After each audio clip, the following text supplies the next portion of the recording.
Bonjour. Vous pouvez vous installer confortablement et choisir d'écouter ma voix ou de ne pas l'entendre. En réalité, ma voix n'a aucune importance. La seule chose qui est importante, c'est vous. Peut-être que vous apprécieriez bien plus cette séance en fermant les yeux et en imaginant une bulle de lumière tout autour de vous, une bulle de protection dans laquelle vous vous sentez vraiment bien et en sécurité. Vous savez, un peu comme une bulle de savon qui pourrait s'envoler et flotter, bercée par les mots que je vais prononcer. Cette séance n'a qu'un seul but, celui de vous libérer de cette phobie.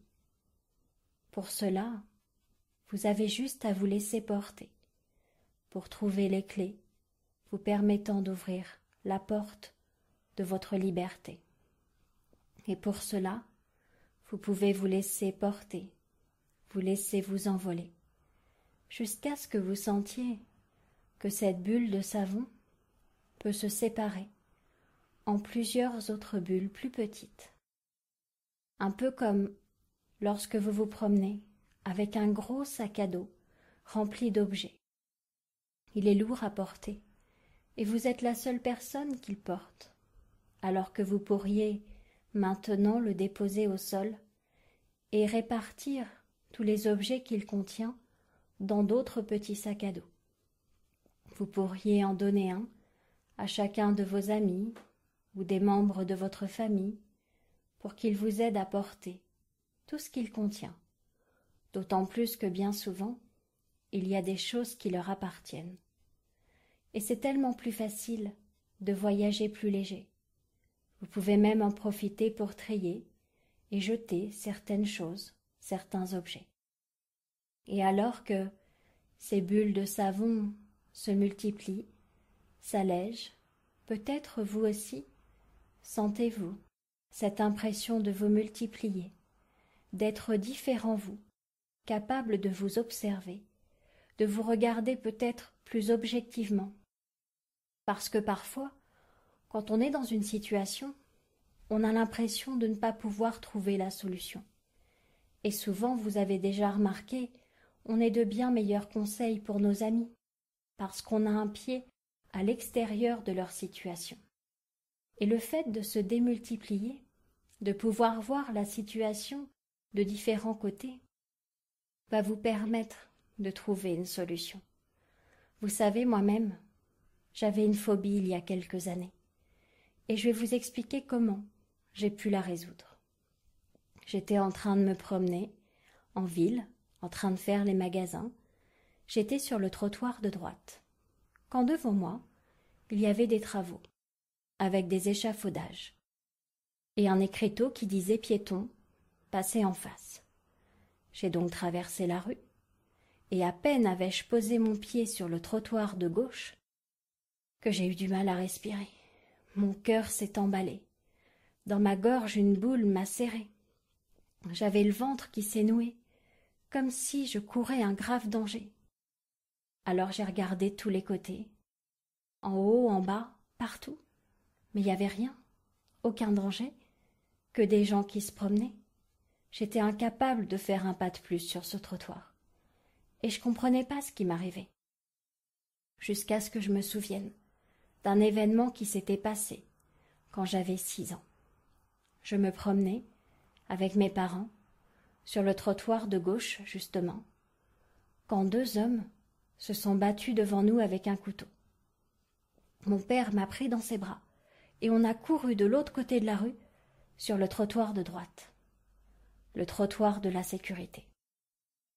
Et depuis 30 ans, sans m'en rendre compte, mon inconscient me faisait toujours aller sur le trottoir de droite, parce qu'il était persuadé que cela me protégeait.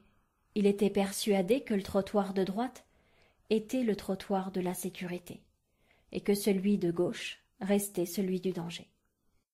Ce qui était complètement stupide, parce que quand je prenais la rue dans l'autre sens, les trottoirs s'inversaient. Celui de la sécurité devenait celui du danger, et celui du danger, celui de la sécurité. Mais sans m'en rendre compte, je prenais toujours le trottoir de droite. Il m'a fallu 30 ans pour comprendre cela, et je me suis demandé pourquoi ce jour-là, cette crise d'angoisse est apparue.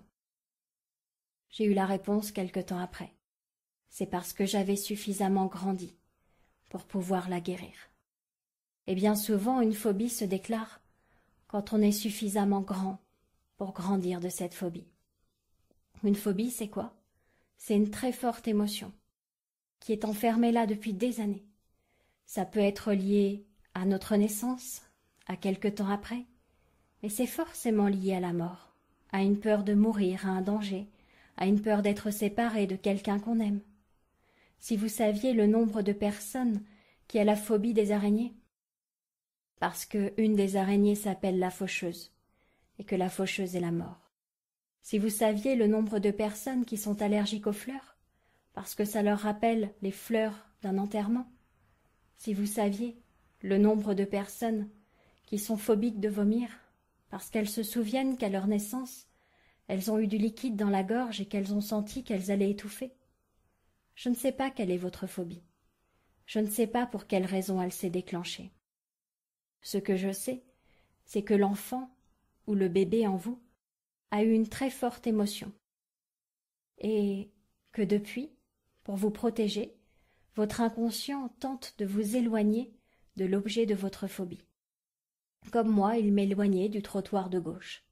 Alors que les choses ont changé, vous avez grandi, vous avez développé des tonnes de capacités, vous êtes capable aujourd'hui de crier, de vous défendre, de courir. Alors peut-être que vous pourriez remonter dans votre passé pour aller retrouver l'enfant que vous avez été et comprendre pourquoi il a associé cette phobie à la mort. Peut-être était-ce un objet ou quelque chose qui passait au même moment. On vous a appris une mauvaise nouvelle, par exemple. J'avais une de mes patientes qui était phobique des escargots, parce que, alors qu'elle était en train de jouer avec des escargots dans son jardin, sa maman lui avait dit « Grand-père est mort ». Et depuis, à chaque fois qu'elle voyait un escargot, elle pensait qu'on allait lui dire que quelqu'un allait mourir. Il peut y avoir aussi des mélanges, des amalgames qui se font, comme ce monsieur qui était phobique de l'avion, parce que le jour où on l'avait appelé pour lui dire que son meilleur ami était mort quand il était enfant, il regardait au même moment les informations qui parlaient d'une navette spatiale qui avait explosé en plein vol. Les deux informations s'étaient mélangées dans sa tête. Et depuis, à chaque fois qu'il voyait un objet volant, il avait l'impression qu'on allait lui annoncer la mort de quelqu'un. Vous comprenez qu'il ne voulait pas voir d'objets volants, parce qu'il ne voulait pas que ses êtres proches disparaissent. Sans parler de cette personne qui était phobique de vomir, parce que petite, son chien s'était étouffé avec un torchon. Il faisait le bruit de vomir, mais pourtant il n'y arrivait pas. Je lui ai juste expliqué que si son chien avait réussi à vomir, alors il aurait survécu. Elle qui avait associé vomir égale mourir, en fait, s'était trompée. Et aujourd'hui elle pouvait associer vomir égale survivre. Je ne sais pas quelle est votre phobie. Je ne sais pas à quoi vous avez associé la mort. Ce que je sais, c'est qu'il est temps de tout démêler. Il est temps de vous libérer de cette émotion coincée du passé. Alors je vous invite à réfléchir, à écouter encore et encore cet enregistrement, jusqu'à ce que cette émotion coincée revienne à la surface et que vous puissiez la guérir, parce que vous avez suffisamment grandi pour vous en débarrasser et la transformer en force. Petit à petit, vous allez pouvoir revenir à la réalité et rouvrir les yeux lorsque vous le souhaiterez.